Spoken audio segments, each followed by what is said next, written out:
me on a treasure hunt. I long for something new. Have you heard the fairies when they sing and dance? Oh, I wish it was me every night. When I close my eyes, I see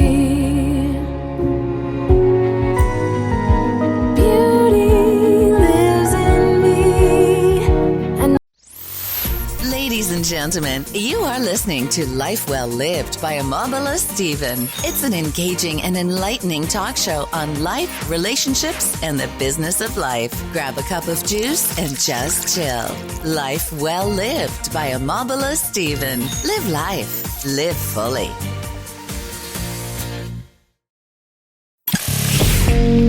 You are now tuned in to this week's episode of our podcast. Today we are going to interview some of the greatest and most influential minds in our field. By sharing our collective expertise, we will show you how to harness, control, and use your own skill set to achieve ultimate success and live the life you want. And now, please welcome your host.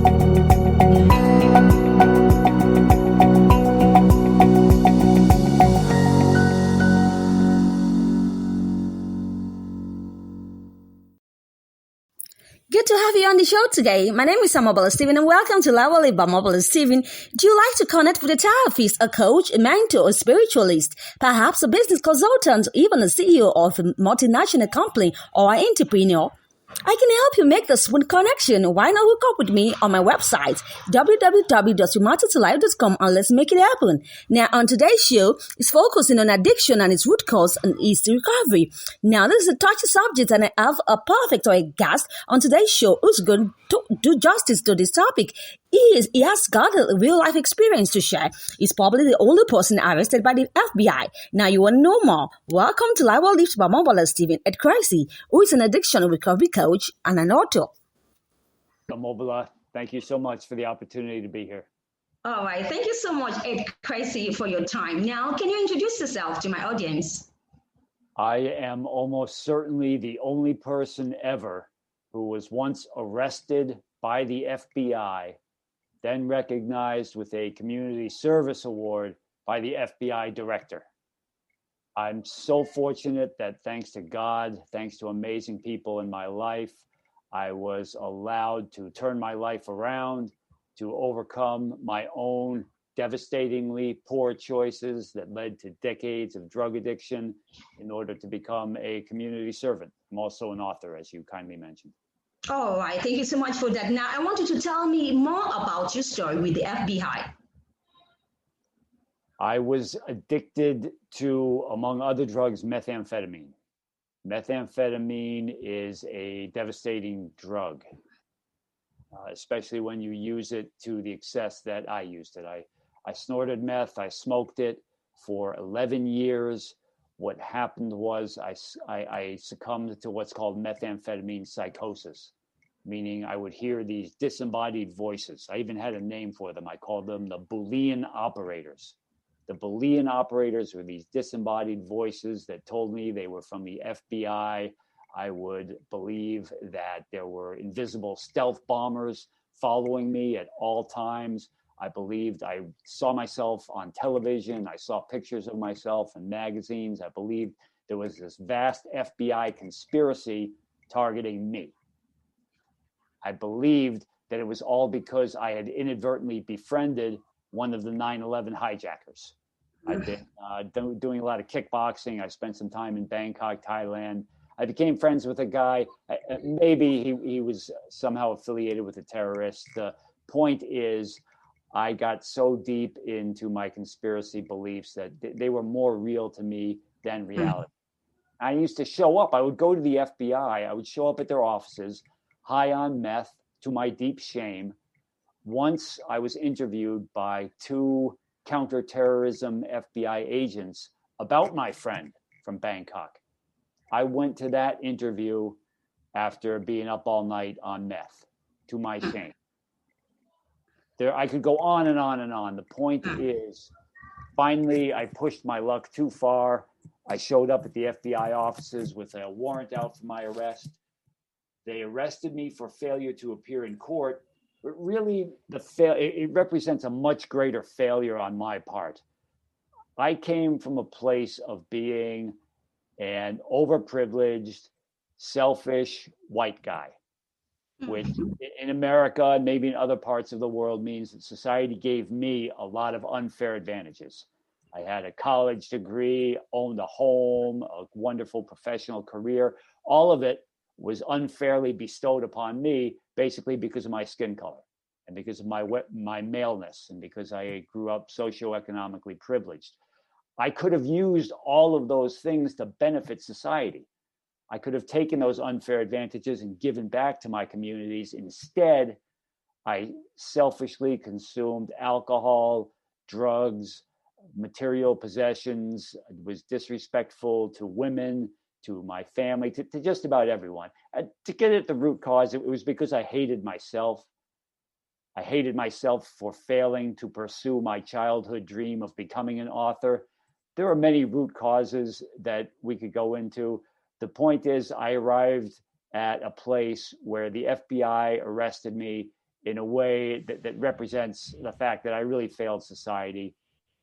The good news is, and it's very good news, I am so grateful to the FBI. I'm so grateful to law enforcement. I'm grateful to our sisters and brothers who are or were incarcerated and mentored me and inspired me by turning their own lives around. All of this and much more brought me to a place where today I've achieved my childhood dream. I've become an author, and best of all, I'm doing it that contributes in some small way to the world around me. I'm donating all my books. Yeah. So I'm grateful to you and to your amazing audience, Omobola, for the chance to tell my story today. All right. I really appreciate that. Thank you for the introduction and also your story with the FBI. Now, you're an addiction and a recovery coach. What's the inspiration? The inspiration for helping people overcome their obstacles is because so many incredible people helped me. Just person after person after person selflessly gave of herself or himself to help me. So, I'm just looking to pass it along to others. I remember two people in particular who helped me a great deal in the beginning. I write about them in my book. Their names are Joe and Erica Alioto. These were two people who, when I met them, were expecting their first child. They were running for political office. Joe was running for political office in San Francisco. Erica was a very successful high-level executive at a well-known tech company. They had their family obligations. Despite all this, they took time to bring me, and at the time I was clean from meth, I think about a year. They took time to bring me into their family, Joe and Erica did. They believed in me. They encouraged and nurtured my dream to become an author. Thanks to Joe and Erica, thanks to many other incredible people who I write about in my book. I mean, there are people from a top-level executive in the U.S. intelligence community to a person who spent 29 years behind bars on a murder conviction. Everywhere in between, people helped me. They inspired me. So what I do is an effort to give something back to communities. Right, absolutely. You're doing the right thing, giving back. Brilliant. Now, what's the root cause of addiction? Is that a total escape possible? It's important to understand why a person uses drugs addictively or engages in another addictive behavior. It's important to understand why, if we want to help the person or give the person reasons why he or she should quit doing drugs or cease the addictive behavior. To me, root causes are very important. That's right. One of the most important, perhaps to me, the most important, is that for an addicted person, drugs or the addictive behavior are not our problem. That's not our problem. Those are our attempt at a solution. The drugs are our way of trying to solve our problems. When we quit doing drugs, it almost makes things worse because now we have no more solution. Or when we cease our addictive behavior, our problems get worse because now we have nothing left to tamp down the negativity we feel towards ourselves or the fact that we've never pursued our dream or whatever it may be. And these were my problems the problems for any other addicted person may be similar, may be different. Basically, I've learned that if we get an understanding of the root causes of the why behind a person's addiction, we're much more better able to help that person, whether that person is ourselves or someone we love. Oh, brilliant. Now, is total escape possible? Is escape possible? Well, escape, I've found, to me, the number one means of escape is spirituality, a search for God, a search for fulfilling a higher purpose in my life. That to me is my escape, whereas my old means of escape, my old solution was to numb my feelings through drug use, was to engage in these fantasy realms of FBI surveillance and 9/11 conspiracies targeting me. Those were my old forms of escape. They worked. They worked for a while. I could tell men or anyone really.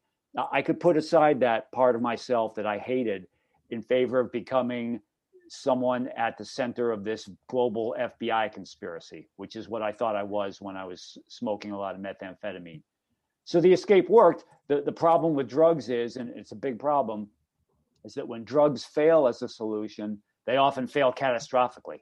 And that's what happened to me. I ended up spending months behind bars, nights in homeless shelters, years in destitution. I went for months without showering or brushing my teeth. My material possessions boiled down to the clothes on my back and not much else. I was cheating welfare and gobbling grub in soup kitchens, shoplifting from supermarkets to eat. This was my life, thanks to my poor decisions, or because of my poor decisions to allow myself to escape to descent into drug addiction. So there are better solutions, and the better solutions often involve some form of spirituality, a higher calling, a higher purpose in our life, fulfilling one's dream, searching for a form of God, whatever the higher calling may be in the life of any addicted person. That is usually the solution that will help us to quit drugs. Quitting drugs is the easy part. Ceasing the addictive behavior, that's the easy or the easier part. The challenge is how to live a meaningful life. The challenge is how to adopt spirituality, purpose, or achieve one's dreams. That's what we're really after in the process of recovery. Oh, brilliant. Now, talking about spirituality, how can spirituality, self-improvement, and service to others serve as a proven path to overcoming mental health challenges? Do you have any to share? Sure. Well, spirituality is important because it's, especially when it comes to something like addiction, most of us, when we pursue recovery from addiction, have got to the point where we've sunk to such depths that human power is very limited in its ability to help us. We need something stronger than human power, and that's why the spiritual is so important. Spirituality, I've learned, is defined in as many different ways as there are people who pursue spirituality.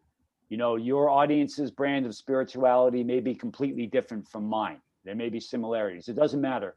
Whatever makes you the best person, that is the best form of spirituality. There's a great quote from the Dalai Lama. Someone asked the Dalai Lama, what's the best religion?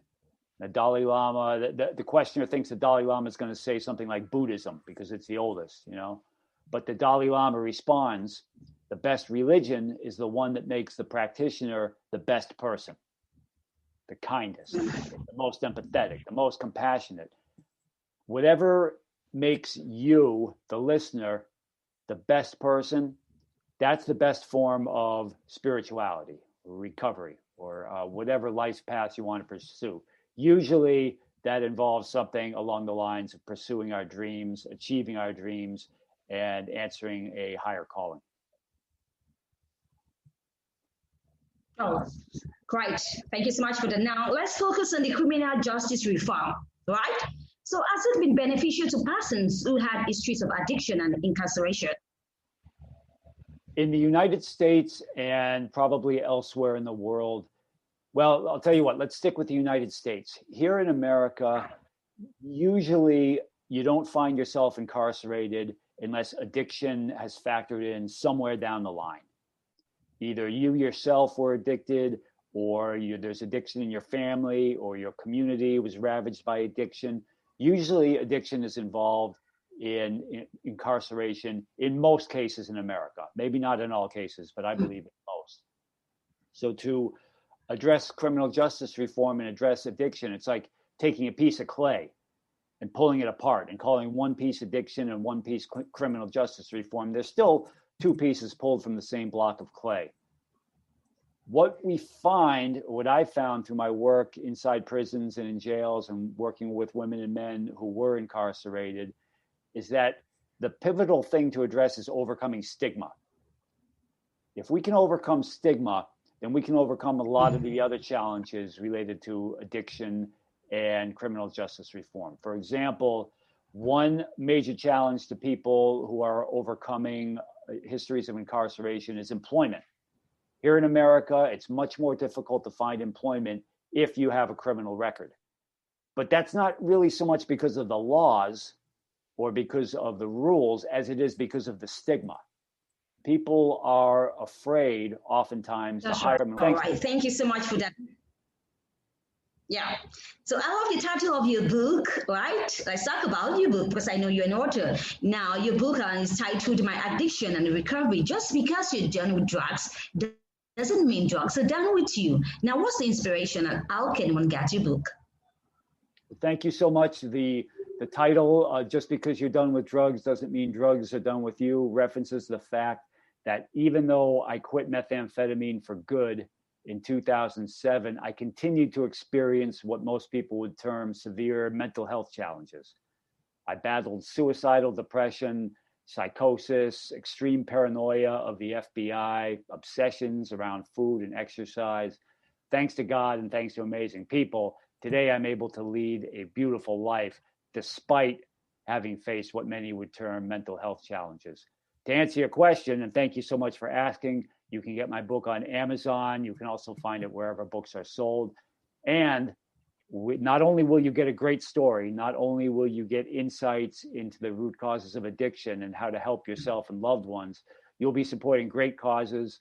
I'm donating all profits to serve people affected by addiction and incarceration. Oh, thank you so much for that. We'll be on the lookout now. No, lastly, so my question now, how can we address mental health challenges, especially in this pandemic era? It's like a puzzle, at least for me. All I can speak to is really how I'm certainly not an expert. I'm not a doctor. All I can speak to is how I addressed my own, what people would term mental health challenges. Think of it like a puzzle, a jigsaw puzzle, right? Yeah, you have a jigsaw puzzle. The more stories that you hear, the more pieces you have to the jigsaw puzzle. The more books that you read, the more conversations you have, the more articles, the more TED Talks, the more whatever. Each time you hear someone's story of overcoming mental health challenges, you have another little piece to your own puzzle.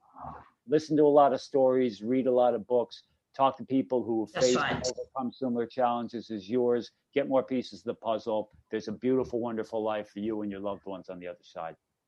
Okay, thank you so much, Ed Kressy, for coming to Live Well Lived by Omobola Stephen. I sure had a great time with you on the show today. Now, from the decks of Live Well Lived by Omobola Stephen, extending my love to you. Remember to always stay safe and also to live life, live fully for now.